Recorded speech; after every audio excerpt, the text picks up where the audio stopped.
Assalamualaikum warahmatullahi wabarakatuh. Selamat berjumpa kembali di pelajaran PAI anak-anakku semuanya. Apa kabar kalian semuanya? Ya, mudah-mudahan semuanya dalam keadaan sehat walafiat yang dalam menjalankan aktivitas sehari-hari. Baik, sebelum kita mulai pelajaran pada hari ini, mari kita bersama-sama berdoa terlebih dahulu dengan membaca surat Al-Fatihah. Lillahi ta'ala wa lihusuli maqasidina al-fatihah. A'udzubillahi minasyaitonirrajim. Bismillahirrahmanirrahim. Alhamdulillahi rabbil alamin arrahmanirrahim maliki yaumiddin iyyaka na'budu wa iyyaka nasta'in ihdinas siratal mustaqim siratal ladzina an'amta 'alaihim ghairil maghdubi 'alaihim waladdallin amin. Baik anak-anak, pada pertemuan kali ini kita akan belajar tentang zakat. Ya.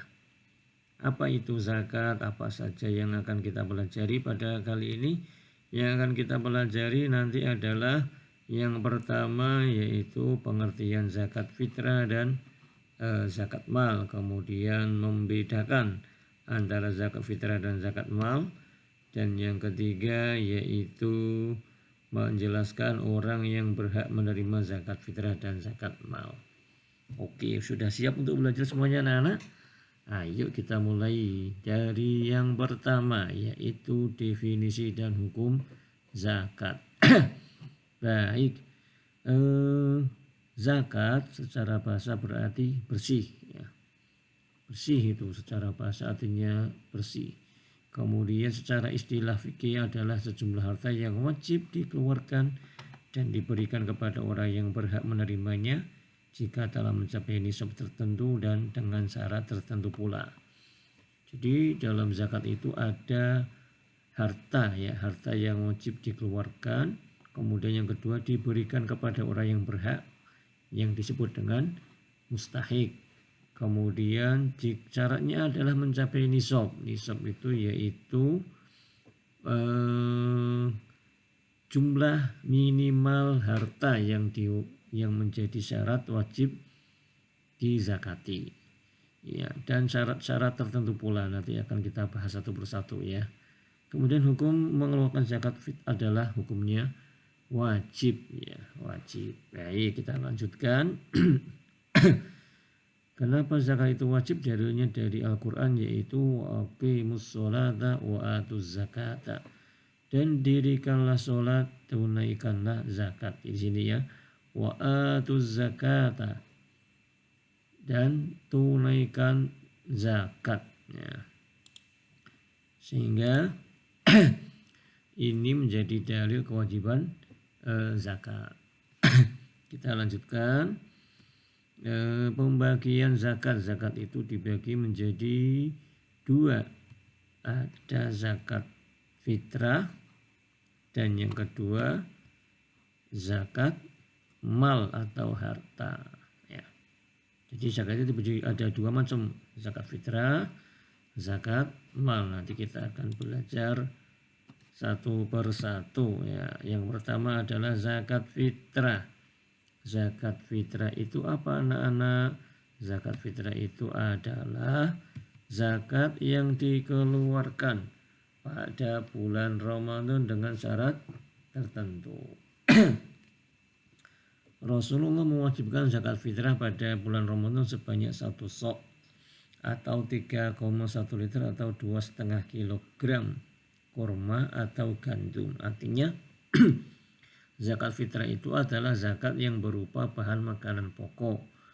Kalau di Indonesia berarti beras. Jumlahnya berapa? Jumlahnya 2,5 kilogram yang wajib dikeluarkan oleh setiap orang muslim, baik merdeka atau hamba sahaya, baik laki-laki ataupun perempuan. Nah, itu pengertian zakat fitrah. Siapa yang wajib zakat fitrah? Yang wajib zakat fitrah adalah yang pertama ini ya, syaratnya Islam ya. Orang yang Islam, muslim. Sehingga orang yang bukan muslim dia tidak wajib zakat fitrah. Yang kedua, orang yang lahir sebelum terbenam matahari di akhir bulan Ramadan. Contohnya ada bayi baru lahir di jam 5 sore. Jam 5 sore berarti kan belum terbenam matahari ya. Jadi bayi itu wajib di zakat fitrai. Yang wajib tentunya yang mengeluarkan zakat tentunya orang tuanya ya. Sebaliknya kalau ada bayi lahirnya setelah maghrib, maka bayi tersebut tidak wajib dizakati ya. Karena syaratnya adalah orang yang lahir sebelum terbenamnya matahari. Kemudian yang ketiga, memiliki kelebihan harta dari keperluan dirinya dan orang-orang yang ditanggungnya. Artinya di selama 1 hari 1 malam, di malam 1 Syawal atau hari raya Idul Fitri itu, orang memiliki kebutuhan pokoknya sudah terpenuhi, maka dia wajib mengeluarkan zakat fitrah. Nah, kapan kita dikeluarkan zakat fitrahnya? Ya, orang mengeluarkan zakat fitrah itu ada beberapa waktu. Yang pertama waktu wajib ya. Waktu dia berkewajiban untuk mengeluarkan zakat fitrah yaitu mulai terbenamnya matahari di akhir bulan Ramadan atau malam Lebaran, malam Idul Fitri, malam 1 Syawal. Kemudian juga ada waktu yang diperbolehkan yaitu awal bulan Ramadan sampai akhir bulan Ramadan atau yang biasa kita kenal dengan takjil ya. Anak-anak biasanya praktek zakat fitrah itu ada istilahnya takjil zakat sebelum Lebaran itu boleh ya, itu masuk pada waktu yang diperbolehkan. Ada waktu yang dianjurkan yaitu setelah sholat subuh sebelum melaksanakan hari raya. Ada waktu makruh yaitu waktu setelah sholat hari raya sampai terbenamnya matahari ya, itu makruh. Artinya zakat fitrahnya masih sah. Dan ada waktu haram yaitu setelah matahari 1 Syawal terbenam, itu haram, artinya sudah tidak berguna lagi ya zakat fitrahnya ya. Baik, kita lanjutkan. Kalau tadi sudah zakat fitrah, sekarang zakat mal atau zakat harta. Nah, apa itu zakat mal atau zakat harta? Zakat mal adalah zakat harta milik yang dikeluarkan seorang muslim jika telah sampai nisabnya. Ya, nisab tadi apa anak? Iya, nisab itu adalah batas minimal.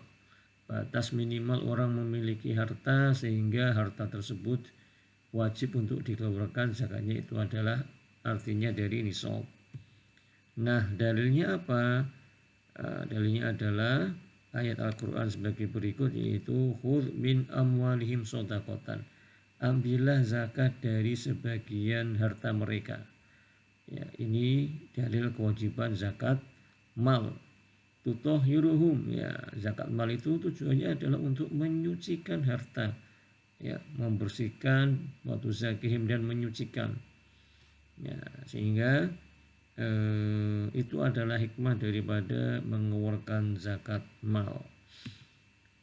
Nah, apa saja yang termasuk pada zakat mal ini? Silakan kita perhatikan bersama-sama pada gambar berikut. Ya, zakat mal adalah untuk menyucikan harta sesuai dengan ayat Al-Quran yang sudah kita bahas tadi ya. Kemudian syarat-syarat harta yang dikenakan zakat mal adalah milik penuh, milik sendiri, bukan milik orang lain. Halal ya, bersumber dari penghasilan yang halal, cukup nisab yaitu batas minimalnya sudah memenuhi untuk dikeluarkan zakatnya. Haul itu adalah putaran waktu dalam 1 tahun ya. Jadi harta yang dihitung selama 1 tahun ketika sudah mencapai nisab maka wajib dizakati. Nah, apa saja ada zakat mal itu? Ada zakat emas perak, zakat peternakan dan perikanan, zakat pertambangan, zakat pendapatan barang jasa, zakat perniagaan, zakat uang dan surat berharga, zakat pertanian, zakat perindustrian, dan zakat rikas atau barang temuan. Baik ya, kita lanjutkan untuk perhitungan zakat. Ada zakat penghasilan ya, zakat penghasilan atau zakat profesi, ada zakat perdagangan dan zakat emas perak. Ini nisab atau batas minimalnya adalah sama 85 gram emas Ya, kalau emas murni itu katakan harganya 1 juta rupiah, maka minimal 85 juta itu sudah berkewajiban untuk dikeluarkan zakatnya dalam 1 tahun ya, dalam putaran waktu 1 tahun, dan kadar yang dikeluarkan adalah 2,5%. Nah ya, ini tabel perhitungan zakat. Kemudian yang terakhir, yang keempat, ada zakat pertanian. Zakat pertanian itu batas minimal yang orang wajib itu 542 kg beras, itu wajib untuk mengeluarkan zakat pertanian, dikeluarkan ketika saat panen. Ya, mengeluarkannya adalah 10% jika diairi dengan air hujan dan 5% jika diairi dengan irigasi. 5 atau 10% itu dikalikan dari hasil panennya. Itu contoh perhitungan zakat mal ya anak-anak ya. Untuk selanjutnya kita akan masuk pada 8 orang yang berhak menerima zakat. Yang pertama fakir, orang yang tidak memiliki harta dan penghasilan, maka dia berhak untuk menerima zakat. Yang kedua orang miskin, orang yang penghasilannya tidak mencukupi. Contoh misalnya standar kebutuhan primer masyarakat kita contohnya adalah minimal 1 juta rupiah.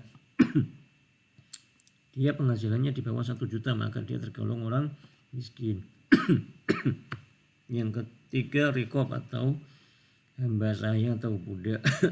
Mungkin ini sudah tidak ada ya di zaman sekarang ya.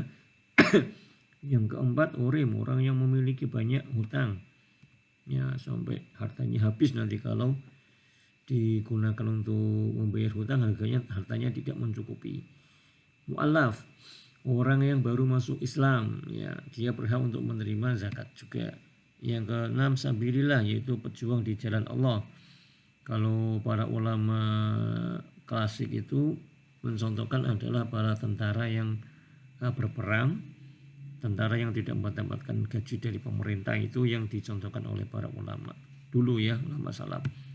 Kemudian adik musabil, orang yang merantau atau musafir yang kehabisan bekal. Dan yang terakhir ada amil zakat, yaitu penerima dan panitia penerima dan pengelola dana zakat yang diangkat oleh pemerintah yang tidak mendapatkan honor, itu berhak untuk mendapatkan zakat. Itu 8 golongan orang yang berhak menerima zakat. Baik anak-anak, sampai di sini ada yang mau ditanyakan, silakan nanti bisa komunikasi dengan saya ya. Artinya ini kita sudah belajar 3 hal. Yang pertama zakat fitrah, zakat mal, dan 8 golongan orang yang berhak menerima zakat. Baik, ini sampai di sini dulu pertemuan kita. Nanti kita lanjutkan di lain kesempatan. Terima kasih atas perhatiannya.